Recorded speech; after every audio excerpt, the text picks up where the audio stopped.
Hello there everybody and welcome back to Costume Quest. We are just finishing up our round of the neighborhood and we have two more houses to stop at. So we've got this large house with two costumed kids in front of it. So we'll stop there last. Let's go ahead and stop to the house next to it, which is just a regular house for our trick-or-treating purposes.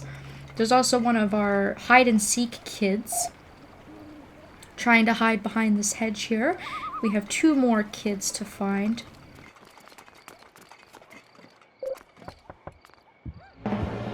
And this house unfortunately has a grubbin in it. So you can see that we've had very little difficulty with the game so far. We've come into some situations where we've had some low health, sure, but we haven't died or anything like that, and these have all been fairly easy to beat up, all these different types of grubbins, even when they introduce new types to us. So using the battle stamps will really give you a good advantage, especially when you have things like additional attack power and counter attacks and things like that to help you. Before long, we will be getting a character that can help us heal, which may be a good idea to have one offensive character and one that can heal us when we get into a bit of a jam.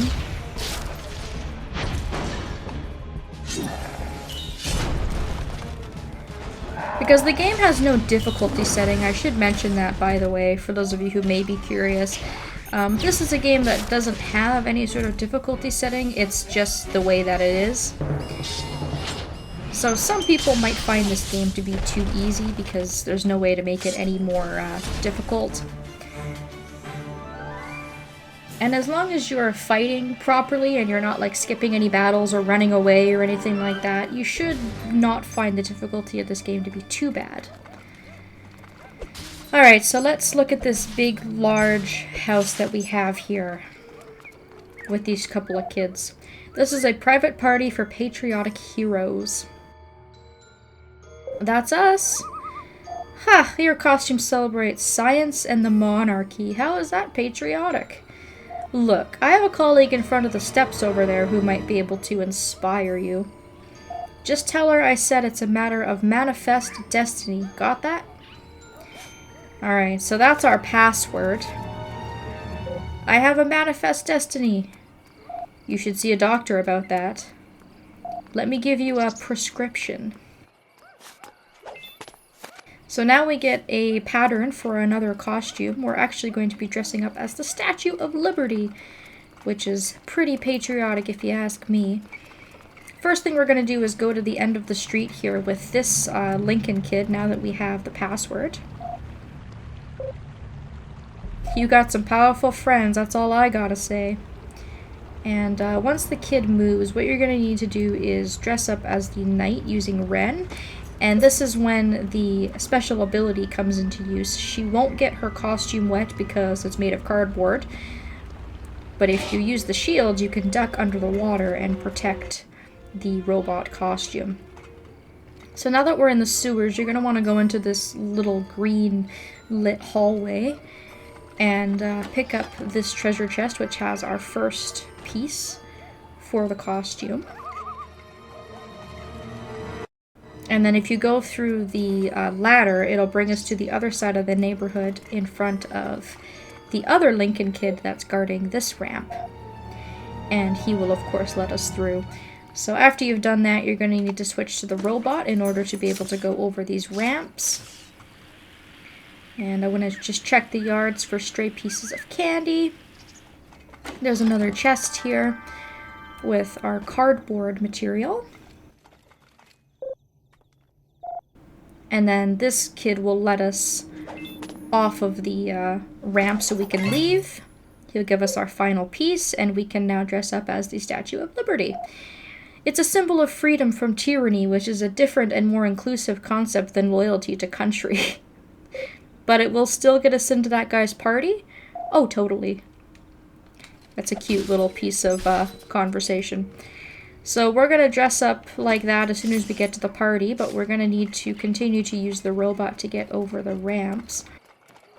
And I could have swore that there was another ramp in one of these neighborhoods that I missed, and it's right here, actually. It was bugging me. I kept thinking I ran into more ramps than this the first time I played, so if you missed that ramp, or if you're like me and you didn't see it, it's basically just to the south of the monster gate. And there are a total of 6 ramps in here, so this is a very, very long stretch of different ramps. And this is a really good yard to go into because there's lots of things to whack with your candy pail. So lots and lots of stray pieces of candy just laying around in the yard, lots of trash cans and leaf piles to hit. Now when you go over this ramp, you have the option of leaving the yard or continuing onwards. If you're wanting to hit every ramp for the achievement, I would go off the ramp that leaves the yard first, and then backtrack into the yard and continue onwards to hit the rest of them. So there is a little bit of backtracking required.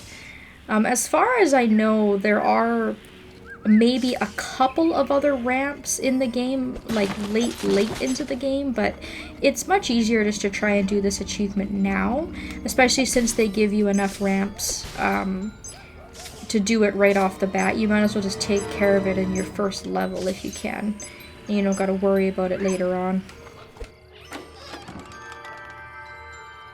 So at the end of this yard we get a chest with 20 pieces of candy. And we got a lot of pieces in our candy pail. So we can go back to the party if we want to. I'm gonna head that way now, I guess. And remember to change into your Statue of Liberty costume. Lady Liberty, such a glorious American symbol built by American hands. Actually, it was made in France. That's okay, my costume was made in China. Don't tell anyone. Now get on in here. Alright, so we get to get into our party here. We can go ahead and open this chest with 50 pieces of candy. And the main reason that we want to get into here is actually to pick up the cherry that's on the ground there. If you try to walk over to the tree, you won't be able to get the cherry because you'll be hit by a squirrel that's throwing pits. So what you're going to want to do is change back into your knight costume and use the shield ability. And that will allow us to get the cherry, which we can use for the pie. So the pie seller will be very happy that we managed to help her with that. And I also want to take a quick pit stop in the park because we have a lot of candy that we can use on some more battle stamps. So some of these I probably won't use, but we have enough to just buy everything that she has available right now, so I might as well do that, and then that will make room for other purchases for a later date. Cherries, this is your ingredient? Did you happen to notice that it's Halloween tonight? I'm sorry, Mrs. Putterpam, this is all we could find on such short notice. May we come in, please? Yes, fine. Back to your trick-or-treating. Leave me to save the school by myself again. And if you want to talk to her after that, you get some pretty funny dialogue. The cherries you gave me tested positive for squirrel rabies. I had to throw the whole pie out, you delinquents. It's a good thing you tested it, because you would have a lot of dead kids on your hands if you were serving them all rabies pies.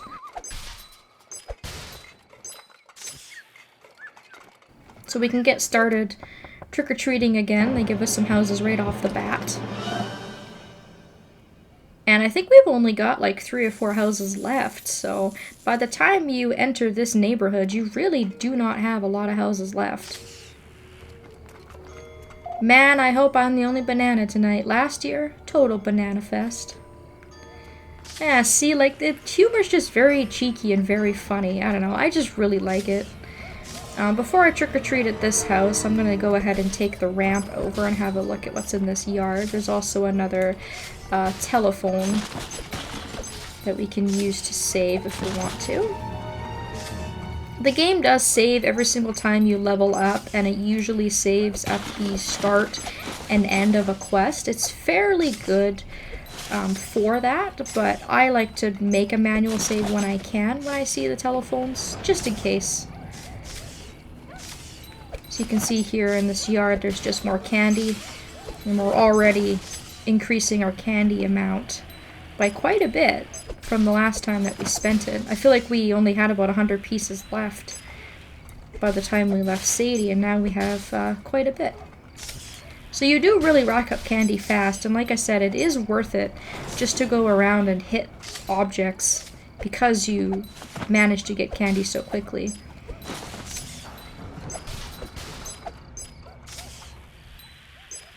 So again, this is another yard with a couple of ramps.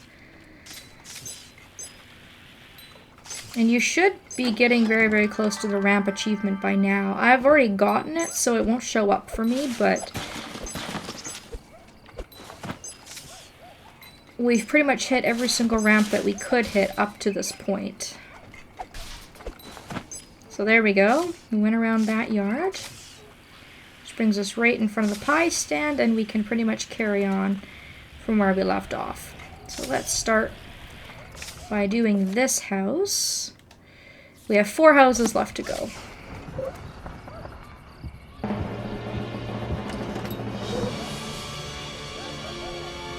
And I'll keep this battle in so that I can show you the power of Lady Liberty, our new costume.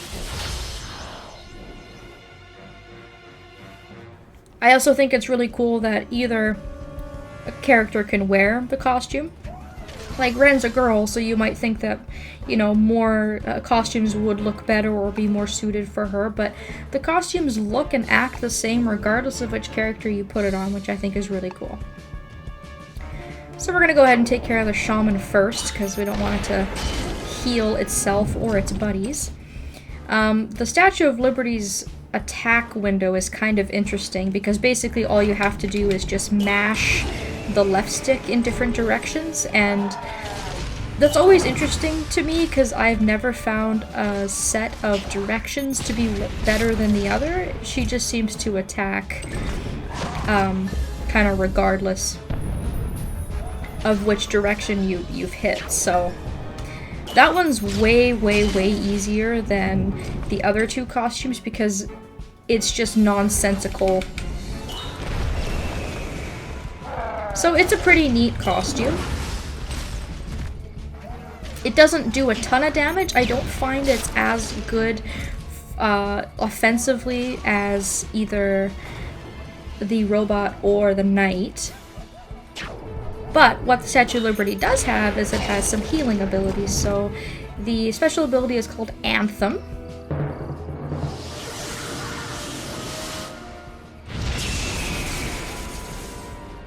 And it's basically the most American thing ever. You get Abraham Lincoln and eagles with the American flag as she heals your party. So there you go. Again, I just love this game's humor. It's just very, very cheeky, very, very funny, but in such a cute way. It's such an enjoyable little game. So I think we've got time for one more house, and then I'm probably going to think about stopping the video soon. There's no houses on this end of the neighborhood, it just is parallel with the park here, so we can stick with the upper row of houses for now.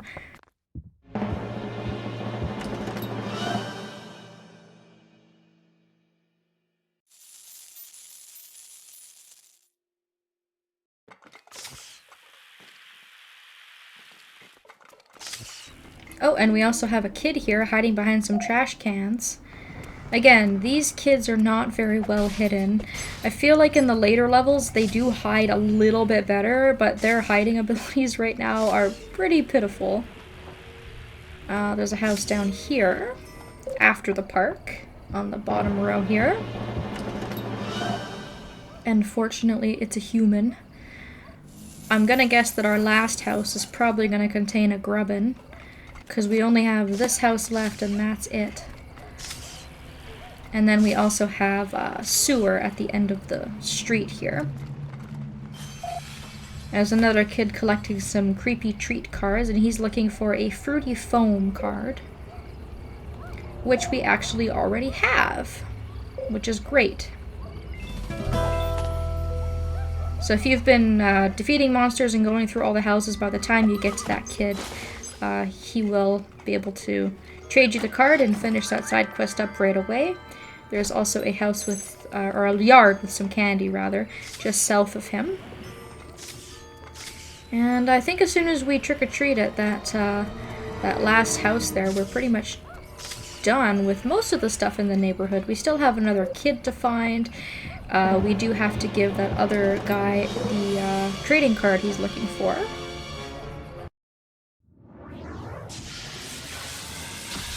But for the most part, we've actually already pretty much wrapped up our first level, if you can believe that.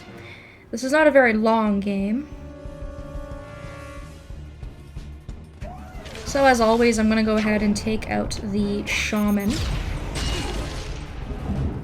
Now unfortunately, because I record these videos so far in advance, it's really hard for me to kind of ask your guys' opinions as to whether or not you want me to cut out some of these battles.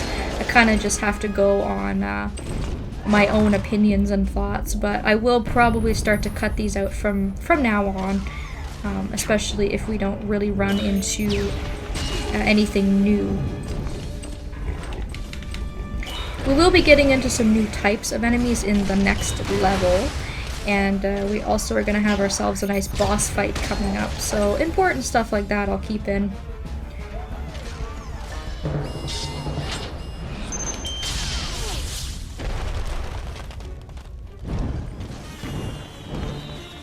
So there's our another glop card for us, you can see.